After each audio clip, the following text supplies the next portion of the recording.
नमस्कार, सार्वमंथन न्यूज महाराष्ट्रमध्ये आपलं स्वागत. पाहुयात आजची सविस्तर बातमी.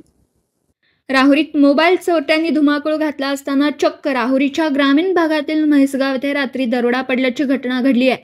तालुक्यातील म्हैसगाव गागरे वस्ती जिल्हा परिषदेच्या शाळा शेजारी विलास भागवत गागरे यांची वस्ती आहे. चोरट्यांनी रात्री बंद घराच्या दरवाजाचं कडी कोंडा तोडून आतमध्ये प्रवेश करत आतील कपाट व पेट्यांची उलथापालथ करत आतमध्ये असलेले 2 ते 2.5 तोळ्याचे सोन्याचे दागिने व रोकड 40 ते 50 हजारांची रक्कम चोरट्यांनी लंपास केली आहे. सदर घटनेची माहिती सकाळी लक्षात येतात राहुरी पोलिसांनी घटनेच्या ठिकाणी जाऊन शोध कार्य सुरू केलं.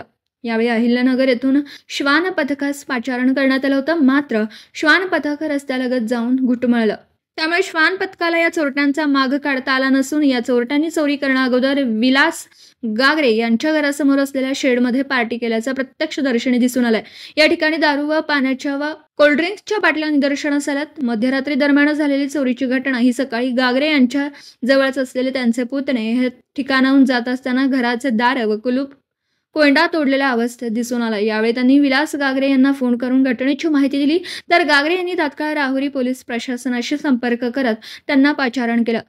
गागरे हे त्यांचा मुलगा राहुरीत व्यवसायानिमित्त स्थायिक असल्याने ते आठवड्यातून 2 दिवस राहुरी येथे येत असल्याचं त्यांनी सांगितलं. सार्वमंथन न्यूज महाराष्ट्र, राहुरी, अहिल्यानगर. सार्वमंथन न्यूज महाराष्ट्राला लाईक करा, शेअर करा, सबस्क्राईब करा.